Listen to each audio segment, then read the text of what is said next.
This is Kimberly Quinn, host of the Mindcraft podcast, and I can't tell you how much fun I have had doing this podcast. I started when the world closed over the pandemic in an attempt to spread some positivity out there and give people some strategies to enhance their own well being and reduce anxiety and all of that. Now, 2 years later, we're still going strong and now listened to by 52 countries across the world. And I've even helped some of my students get going with their own podcasts. It's super easy to do. And I'll tell you, if you haven't heard about Anchor by Spotify, it is the easiest way to make a podcast with everything you need all in one place. I'll just explain for you. Anchor has tools that allow you to record and edit your podcast right from your phone or computer. When hosting on Anchor, you can distribute your podcast on listening platforms like Spotify, Apple Podcasts, and more. It's everything you need to make a podcast in one place. And best of all, Anchor is totally free. Download the Anchor app or go to anchor.fm to get started. It is a ball. Start today. Greetings, Minecrafters, and welcome to another Minecraft episode. My name is Kimberly Quinn, and I am thrilled to be here on this chilly January day to discuss something I just love talking about, which is, new year, new freaking story. Change it up. I mean, we keep regurgitating the same old stuff, and this happened to me, and that happened to me. Here's the thing. If we are sort of allowing the same thoughts, they lead to the same feelings, they lead to the same actions or behavior, and then nothing's changing. That's how it works. New year, new story. Let's go. And I'll tell you, my inspiration for today is Rhonda Byrne, and she's the secret person, law of attraction person. So we're going to talk a little bit about that. I'm just not going to get too out there with it. I definitely know that it's true because here's the thing. I mean, a lot of people get locked into we're human beings having a spiritual experience when it is the exact opposite. We are spiritual beings having a human experience. And even if I bring in my own cognitive psychology stuff, okay, because I have my doctorate in cognitive psychology. I could literally talk about neurons, all things neurological, and not have one bored second. So if you look at it as it all starts with the neurons, we are literally walking energy sources. We're walking balls of energy in these lovely vehicles we call our bodies. And that is the fact. I mean, that's just how it is. It's not touchy feely frou frou. It's real. We are walking electricity. Okay, so here's the thing. Rhonda talks about. I haven't actually. I own her books. I haven't looked at her. I've got great thinkers in my life.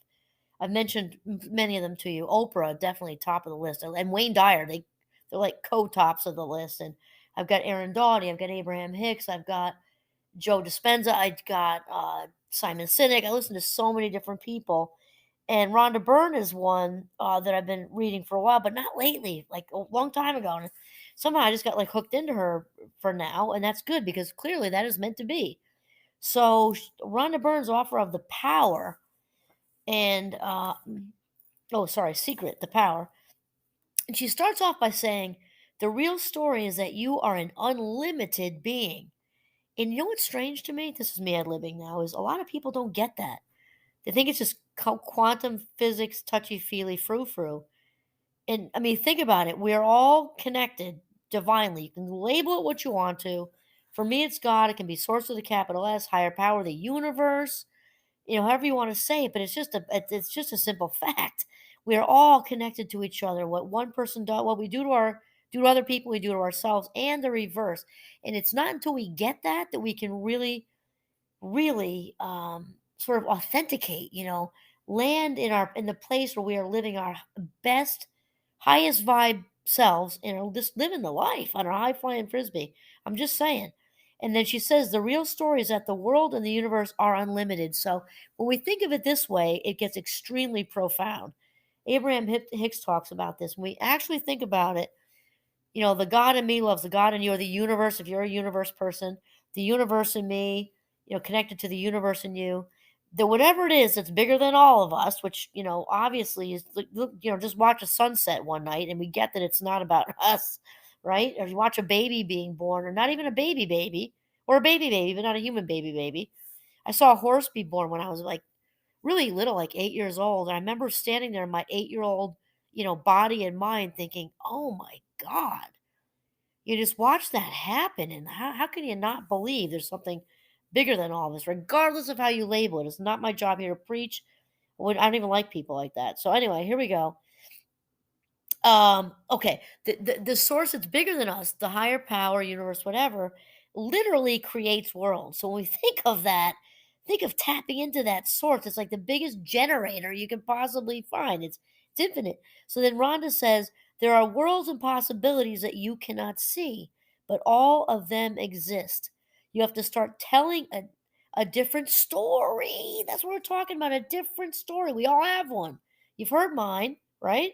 The backstory: two alcoholic parents, lots of mental illness, lots of dysfunction, lots of abuse, violence, all kinds of stuff. And the thing is, at a certain point, they also say in the 12 step programs, at a certain point, the addict or alcoholic, I guess it's all addicts, will say, I'm sick and tired of being sick and tired. Like, I'm sick of listening to myself.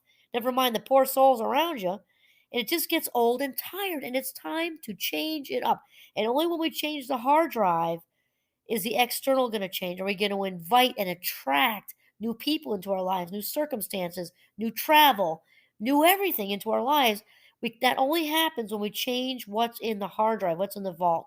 So she says you have to start telling the story of your amazing life, because whatever story you tell, good or bad, the law of attraction must make sure you receive it, and it will be the story of your life. So, since I really don't like to bring up negative anything, I will say on the non-positive side of this, because the law of attraction is a thing. Like, you hear in layperson's terms, oh, well, she was putting that out there, he was putting that out there, or whatever, whatever. You can, in fact, okay, here's an example. You can tell when somebody walks in the room if they have self-esteem issues. You can tell by how they're walking. It's an energy thing. Opposite of that is you can tell, and there's a whole middle, because life doesn't happen in like black and white polarized things like that. Somebody can walk in with so much charisma, they have the world by the ass. They don't even open their mouth, and you're believing what they say, which isn't always a good thing. But I'm just saying, when they've got that authentic vibe going on, it's a showstopper. People just stop and listen. They're glowing, they're glistening, they got the world by the ass. So this is what we're talking about, is changing what's in the hard drive. So on the non-positive end, we know the story, and oh, this happened to me in 1976, and then again in 1985, and then 2 weeks ago. No one cares. Here's the thing: is no one cares. Do you have to work it out? Do you have to talk about it in the beginning when something happens? Of course you do. To feel is to heal. To share is to care. We got to do all that stuff. I don't usually talk in bumper sticker, but we do have to do all that stuff. But when it's like decade 2, 3, 4, that's when the chapter needed to be closed a long time ago. So my example is with the non-positive, with the codependent person. They're not doing any work on the hard drive. They're just into whining, and how come he did that, and he did that to me, and he stood me up, and and he's going to change for me. That's the big line. Here's the big news: no one changes for anybody. You change yourself, and that's it. So the only person we have control over is us.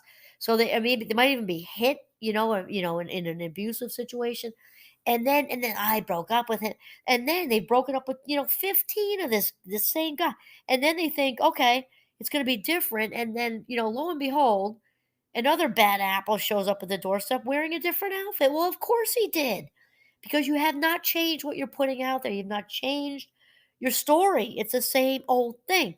So when we say that in a positive sense, change that hard drive, realize our own value and our own self-worth, set the bar higher for the people we are allowing, and the word is allow, into our lives, selectively cherry pick who's on our first string, our second string, our third string, get rid of the bench because we don't want them anyway.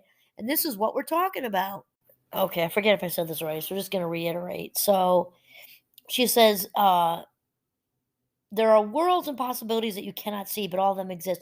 You have to start telling a different story. You have to start telling the story of your amazing life, because whatever story you tell, good or bad, the law of attraction must make sure you receive it, and it will be the story of your life. So we got to rewrite the script.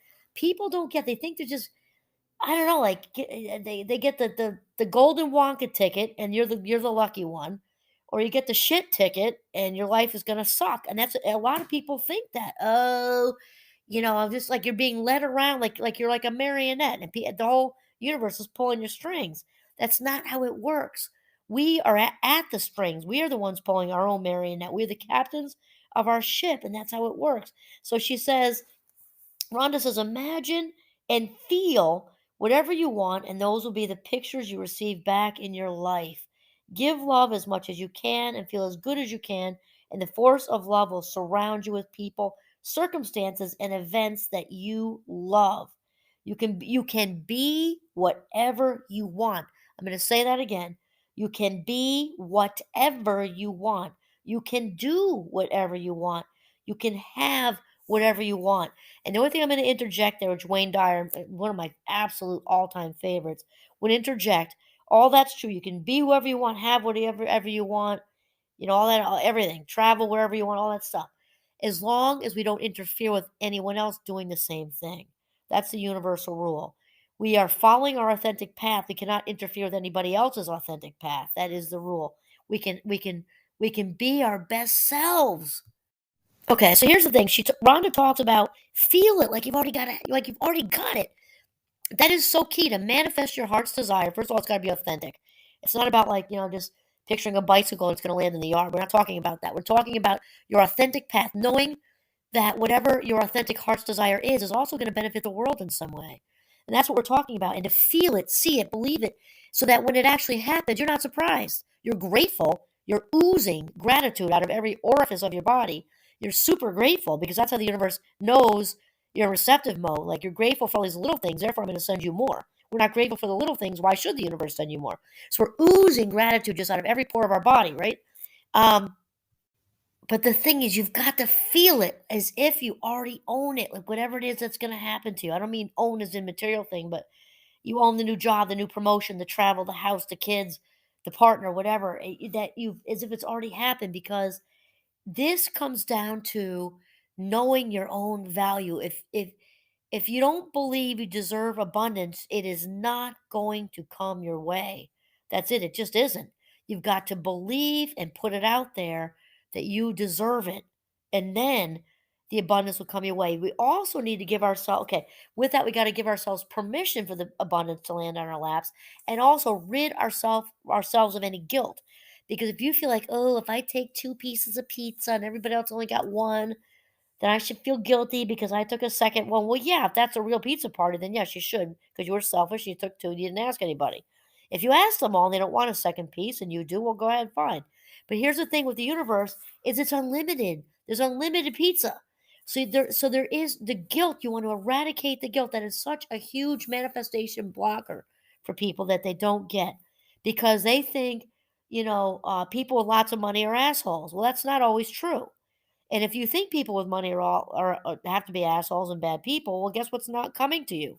Lots of money. I mean, it's just true. And look at it this way: the more money you have, the more you can give away. I mean, Oprah talks about this a lot. Really, the whole purpose of money is to be able to love each other more. I mean, as far as action goes, obviously, the best things in life are free. Very cliche, but we all know that hugs and kisses and conversation and walks in the woods and all that stuff. All that is better than anything you can buy in a store. We know that. What she means is, I think, is that the more money that comes in, you can, in the world, you can do stuff. You can give it away. You can, like Oprah started the school for girls in South Africa. That's like a really big level. I don't mean that everybody has to do that. But even I was watching a TED talk not long ago where the regular guy riding his bike to work in Ireland, was riding by a bunch of homeless people. And he started buying socks at the Ireland's equivalent of Walmart and putting them in Ziploc bags and passing them out. I mean, that's like we are unlimited as to what we can do with this. Okay, I got to reel myself in. I get off on a tangent. All right. So then Rhonda asks, what do you love and what do you want? Those are really good questions to ask. What do you love about your life? What do you want out of your life, right?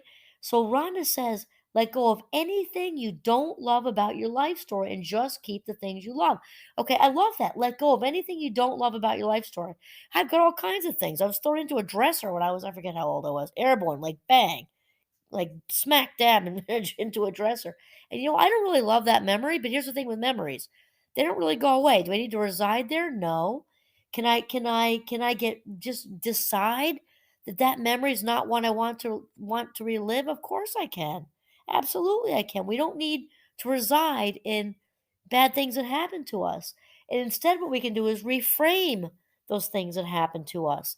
So we can turn our wounds into wisdom, and we can also be that beacon of light and healing for somebody else. I mean, that is really the best way to go, right? Because sometimes people get really locked into this victim thing and, oh no, why'd that happen to me? Life doesn't happen to us, it happens for us. It happens for us so that we can be that empathetic listening ear later on, or who knows what that's going to turn into. But we can also we can put a different spin. We can't control what happens to us, like the whole dresser thing, right? We can control how we choose to look at it. And one thing Wayne Dyer says, again, who I love, is when we change the way we look at things, the things we look at change. So Rhonda continues, she says, if you hold on to negative things from your past, then you keep putting them into your story every time you remember them, and they go back into the pictures of your life. Now, this is what people don't get. That whole dresser thing happened in, like, how old am I? Just turned 58 yesterday. Uh, that happened like in 1975 or 6 or something. Why in the world do I need to bring that into my story now? I don't. I said it to you as an example, but I don't even think about that ever because it just doesn't matter anymore. Wounds to wisdom. And then she says, let go of the things you don't love about your childhood and keep the things you love. Okay, good. Okay, there's the whole dresser thing I just told you about, and that was my dad. I had two alcoholic parents, a lot of mental illness. I also have really great memories of skiing, really great memories of skiing with my dad. And I have a love of skiing, which I passed on to my children. And that is a memory that's a total keeper. Oh my God. He used to pick me up from school once in a while. We're down in New York, so the snow wasn't as big as it is up here in Vermont. And I didn't know, it happened maybe just like, I don't know, I'm gonna guess at this, maybe 4 to 6 times in the winter. I had no idea, and he'd show up and just plus we never missed. My sister and I never ever missed school. We weren't sick. Back in the 70s, I don't think people were sick that much. We ate pretty well. We were outside all the time. Video games didn't exist. I don't want to get too tangential. Anyway, so I have really great skiing memories, and I have a lot of dysfunctional, bad alcoholic memories, right? So, but the skiing memories are just good. They were in the morning, and we skied all day. We got a sub on the way to skiing, and it's just a really nice, good, warm memory. And we can cherry pick the ones we want to reside in and think about, and the ones we would rather hit the delete button on. Now, they're not going to be deleted because the brain doesn't work that way, but we can definitely move them to the trash, as we say, and just don't reside there. Just don't reside there. Reside in the good memories.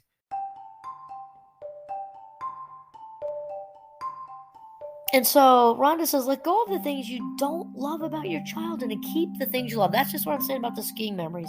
Same person, okay? And I keep the skiing memories because I like that one. Let go of the things you don't love about your adolescent and adult years. Well, I think we can all probably certainly agree that being a teenager was really hard. I mean, it's got its, you know, good memories. The dances, well, I guess that depends. I shouldn't have used that as an example, I guess, because that can bring a lot of pain with it too. But there are some good memories with being a teenager, and there's certainly, I think it's one of the hardest times of life, honestly. It's just so tough. You have one foot in childhood, one foot in adulthood. You're trying to figure out who you are. Your body's changing, and you're trying to figure that out too. And it's just kind of hard. So she said, let go of the things you don't love about your adolescent and adult years and keep the good things. Just keep the things you love about your whole life. Now, we're not talking about pathological denial, okay? Because we do want to reside in the truth. Whatever happened, even if it was horrible, example dresser thing, that happened. Like, to deny that happening would be pathological, because that's the truth. We don't want to we're not denying the truth. We're just choosing to acknowledge whatever it was, feel, heal, validate, process the whole thing, and then shift out of there just to a much better, like, higher ground, to a much better place is what we're talking about. Just keep the things, she says, just keep the things you love about your whole life. All the negative things of the past are done. They're finished. You are not the same person as you were then. People forget that. Your 8-year-old self is certainly in there. Your inner child is in there. But my currently 58 years, I've been 58 for exactly one day. My 58-year-old self is not the same person as I was at 8. She's in there, but she's different. She's stronger now. She knows that she's protected. She knows that she can't be hurt anymore. She knows that these people who are dysfunctional and doing their best, okay, with all their shame and everything else, that they do not have any power over her anymore. She knows that. And this is so important to really get. So she says, so why keep putting them in your story if they make you feel bad? So kind of we're talking about editing. Edit your story. We're not saying get rid of, because you know that isn't healthy. Just compartmentalize. I can't really say that very well. So just sift through, keep what you want, leave the rest. You don't have to dig negative things out of you from the past. You just don't have to tell this story anymore. Sometimes people think it's like, I don't know, like a Purple Heart or something. Oh, what I went through when I was 10. Okay, now you're 50, so you need to get over it. And it doesn't mean that to invalidate, because it's important to validate. It's just important to close the chapter, you know? It kind of like when I run around talking about this stuff, you know, various colleges and universities or whatever, and I'll share something, and I'm very clear that it's kind of like the skeleton without the meat. It's just bones. So I can talk about my childhood because it helps other people, not because I need to blame anybody. I'm decades past that at this point. It's just like it's just bones. So I share with people because it might help them.